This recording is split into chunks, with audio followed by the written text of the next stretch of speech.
ಶರಣ್ರಿ ಎಲ್ಲ ಕಿತ್ತೂರು ಕಲ್ಯಾಣ ಮಂದಿಗ ನೀವೆಲ್ಲ ಗಾಣಗಾಪುರ ದತ್ತಾತ್ರೇಯ ದೇವಸ್ಥಾನಕ್ಕೆ ಹೋಗಿರ್ತೀರಿ. ಆದ್ರ ನಿಮ್ಗ ಗಾಣಗಾಪುರದ ಇತಿಹಾಸ, ದತ್ತ ಮಹಾರಾಜರು ಅಲ್ಲಿಗೆ ಯಾಕೆ ಬಂದ್ರು, ಏನಾತು ಅಂತ ಗೊತ್ತೈತೇನು? ಬರ್ರಿ ಇವತ್ತ ಪೂರ್ತಿ ಗಾಣಗಾಪುರ ಕ್ಷೇತ್ರದ ಇತಿಹಾಸ ತಿಳ್ಕೊಳ್ಳೋಣ. ಅದಕ್ಕೂ ಪೆಹಲಾ ನೀವಿನ್ನು ನಮ್ಮ ಚಾನಲ್ ಸಬ್ಸ್ಕ್ರೈಬ್ ಮಾಡಿಲ್ಲ ಅಂದ್ರ ಬೇಗ ಮಾಡ್ರಲ್ಲ. ದಿಗಂಬರ ದಿಗಂಬರ ಶ್ರೀಪಾದ ವಲ್ಲಭ ದಿಗಂಬರ ದಿಗಂಬರ ದಿಗಂಬರ ಶ್ರೀಪಾದ ವಲ್ಲಭ ದಿಗಂಬರ ದಿಗಂಬರ ದಿಗಂಬರ. ದತ್ತ ಮಹಾರಾಜರು 1439ನೇ ಇಸವಿಯಾಗ ಮಹಾರಾಷ್ಟ್ರದ ನರಸಿಂಹವಾಡಿಯಿಂದ ಗಾಣಗಾಪುರದ ಸಂಗಮಕ್ಕೆ ಬರ್ತಾರ. ಆಗ ಸಂಗಮ ಹಿಂಗಿರ್ಲಿಲ್ರಿ, ಅಲ್ಲಿ ದೊಡ್ಡ ಜಂಗಲ್ ಇತ್ತ. ಆ ಜಂಗಲ್ದೊಳಗ ಒಂದು ಔದುಂಬರ ವೃಕ್ಷ ಇತ್ತ. ಅದ್ರ ಕೆಳಗ ಕೂತು 24 ವರ್ಷ ತಪಸ್ಸು ಮಾಡ್ತಾರ. ಹಿಂಗ ತಪಸ್ಸು ಮಾಡ್ತಾ ಮಧ್ಯಾಹ್ನ ಭಿಕ್ಷೆಗೆ ಅಂತ ಗಾಣಗಾಪುರಕ್ಕೆ ಬಂದು ಹೋಗ್ತಿರ್ತಾರ. ದಿನ ಹಿಂಗ ಭಿಕ್ಷೆ ಬೇಡ್ತಾ ಬೇಡ್ತಾ ಒಂದು ದಿನ ಭಿಕ್ಷೆ ಬೇಡಿ ಜೀವನ ಮಾಡೋ ಬ್ರಾಹ್ಮಣನ ಮನಿ ಸಮೀಪ ಹೋಗ್ತಾರ. ಅವ್ರ ಬಳಿ ಭಿಕ್ಷಾ ಕೇಳ್ತಾರ. ಆಗ ಬ್ರಾಹ್ಮಣನ ಹೆಂಡತಿ ನಮ್ಮ ಬಳಿ ಏನಿಲ್ರಿ ಅಂತಾಳ. ಅಲ್ಲಿ ಅವ್ರ ಮನಿಯಾಗ ಒಂದು ಎಮ್ಮಿ ನೋಡ್ತಾರ. ಈ ಎಮ್ಮಿದು ಹಾಲು ಕೊಡುವಂತ ದತ್ತ ಮಹಾರಾಜರು ಆ ಹೆಂಗಸಿಗೆ ಕೇಳ್ತಾರ. ಆಕಿ ಆ ಎಮ್ಮಿ ಹಾಲು ಕೊಡ್ತಿಲ್ಲ, ಬರಡೆಮ್ಮಿ ಐತ್ರಿ ಅಂತ ಹೇಳ್ತಾಳ. ಆಗ ದತ್ತ ಮಹಾರಾಜರು ತಮ್ಮ ಪವಾಡದಿಂದ ಆ ಬರಡೆಮ್ಮಿ ಹಾಲು ಕೊಡೋ ಹಂಗ ಮಾಡ್ತಾರ. ಈ ಪವಾಡ ಊರ್ ತುಂಬಾ ಹರಡ್ತದ, ರಾಜನ ಕಿವಿ ಸಹ ತಲುಪ್ತದ.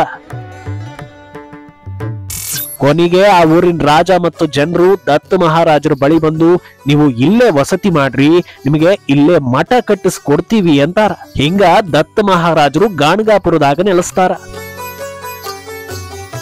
ಗಾಣಗಾಪುರಕ್ಕೆ ದತ್ತ ಮಹಾರಾಜರನ್ನ ಕರ್ಕೊ ಬರೋ ಟೈಮ್ನಾಗ ಬಾಜಾ ಭಜಂತ್ರಿ ವಾದ್ಯಗಳ ಸದ್ದು ಜೋರ್ ಇರ್ತೈತಿ. ಆ ಊರಿನ ಪಶ್ಚಿಮ ದಿಕ್ಕಿನಾಗ ಅಲ್ಲೊಂದು ಅಶ್ವತ್ಥ ಮರ ಇರ್ತೈತಿ.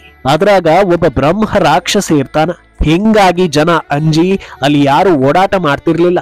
ಆದ್ರೆ ಆ ಬ್ರಹ್ಮ ರಾಕ್ಷಸ ದತ್ತ ಮಹಾರಾಜರನ್ನ ನೋಡಿ ನಂಗೆ ಮುಕ್ತಿ ಕೊಡು ಅಂತ ದತ್ತ ಮಹಾರಾಜರ ಕಾಲು ಹಿಡಿತಾನ. ಅದಕ್ಕ ದತ್ತ ಮಹಾರಾಜರು ಸಂಗಮದಾಗ ಹೋಗಿ ಜಳಕ ಮಾಡು, ನಿಂಗೆ ಮುಕ್ತಿ ಸಿಕ್ತೈತಿ ಅಂತಾರ. ಬ್ರಹ್ಮ ರಾಕ್ಷಸ ಸಂಗಮಕ್ಕೆ ಹೋಗಿ ಜಳಕ ಮಾಡಿದ ಬಳಿಕ ಅವನಿಗೆ ಮುಕ್ತಿ ಸಿಗಂಗ ಮಾಡ್ತಾರ. ರಾಜ ಆ ಅಶ್ವತ್ಥ ವೃಕ್ಷದ ಅಡಿಯಾಗ ಮಠ ಕಟ್ಟಿಸ್ಕೊಡ್ತಾನ.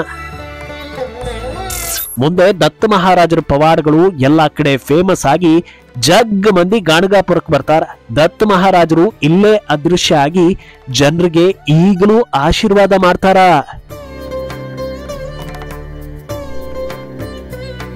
ಈಗ ವಾಸ್ತವಕ್ಕೆ ಬರೋಣ. ನಿನ್ನೆ ಗುರು ಪೂರ್ಣಿಮೆ ಆಗೈತಿ. ಎಲ್ಲಾ ಬಂದು ಗುರುಗಳ ಆಶೀರ್ವಾದ ಪಡ್ಕೊಂಡಿರಿ. ನಿಮ್ಗೆಲ್ಲ ಒಳ್ಳೇದಾಗ್ಲಿ. ಆದ್ರ ಕ್ಷೇತ್ರದ ಅಭಿವೃದ್ಧಿ ಆಗೈತೇನು? ಸ್ನಾನಘಟ್ಟ ಹೆಂಗೈತಿ ನೋಡಿರೇನು? ಅಲ್ರಿ ಧರ್ಮಸ್ಥಳ ಸುಬ್ರಹ್ಮಣ್ಯ ನೋಡ್ರಿ, ಅಲ್ಲಿ ಎಷ್ಟು ಶಿಸ್ತ ಐತಿ, ಸ್ವಚ್ಛತೆ ಐತಿ. ನಮ್ಮ ಬಳಿ ಯಾಕಿಲ್ಲ? ಅವು ಕರ್ನಾಟಕದಾಗೆ ಇದಾವು, ಇದು ಕರ್ನಾಟಕದಾಗ ಐತಿ. ಆ ಕ್ಷೇತ್ರಗಳು ಅಷ್ಟು ಡೆವಲಪ್ ಆಗ್ಯಾವ. ನಮ್ಮ ಕಡೆ ಕ್ಷೇತ್ರಗಳು ಯಾಕೆ ಇನ್ನೂ ಮಟ್ಟ ಡೆವಲಪ್ ಆಗಿಲ್ಲ?